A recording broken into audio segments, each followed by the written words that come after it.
Hello, Assalamualaikum. We are here para sa Lilod. So very refreshing ang hangin. Fresh kayo diri. Guys, hindi ko talaga alam anong language na gamitin ko. Maranao, Tagalog, Bisaya, or English. Char, daming binanggit na language pero di ko naman knows ang iba dyan. But I believe as time goes by, matututunan ko rin ang lingwaheng Maranao. Char, madakal ko language na ibaon sa. To be honest, I don't know how to speak Maranao fluently. I understand pero may tubo. Kaya I decided na Tagalog na lang siguro para maintindihan ng mga Filipino viewers ko. Char, viewers! Kala mo talaga may mga viewers, no? Before ako mag-start sa voiceover ko, I just want to let you know mahaba-habang voiceover ang gagawin ko. And this is my first time. Kaya please, bear with me. Yes, that's my husband. Yung nakikita niyong nagsisibak ng kahoy? That's my husband, karuma, bana, asawa. Lahat na ng language. You know what? Every time kami pumupunta dito sa Lilod or garden nila, always niya akong binabalatan ng tubo. Pero hindi kami palaging pumupunta dito kasi malayo sa walay nila. That time, 6 months yung tiyan ko nang pumunta kami dyan. Super late upload na talaga to kasi now, mag 8 months na ngayong second week ng July ang tiyan ko.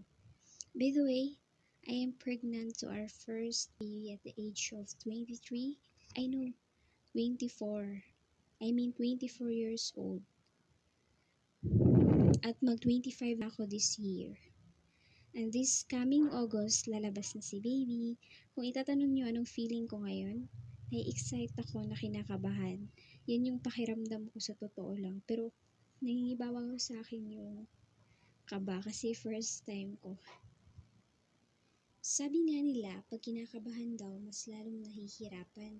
So, ano gagawin ko? Yun yung nafe-feel ko ngayon eh. Pero kapag nakakita ko ng baby sa pag-scroll ko sa Facebook, ay nakakaramdam ako ng excitement. Siguro, palagi na lang ako manood ng babies sa reels para palagi akong nai-excite. Back to our topic na tayo sa Lilod. Kada ayaw pumayag ng mother niya kasi maugat daw ako. Maraming malalaking kahoy sa paligid. You know na maraming bad spirits, like yung hindi natin nakikita. Tapos nung first time kong pumunta dito, kasama ang karuma ko, pinadalaan ako ng tikapan ng mama niya. Do you know what is tikapan? Tikapan is bawang sa Tagalog. Para iwas daw sa mga bad spirits. O, di ba? Madami na akong alam na Maranao language. Kaya tara, samahan niyo akong matuto sa Maranao. At syempre, kapag pumupunta kami dito ay nakaupo lang ako. Well, siya, busy sa pagsibak ng mga itagon.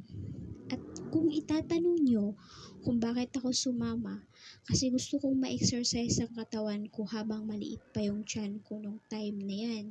6 months pa yung tiyan ko eh.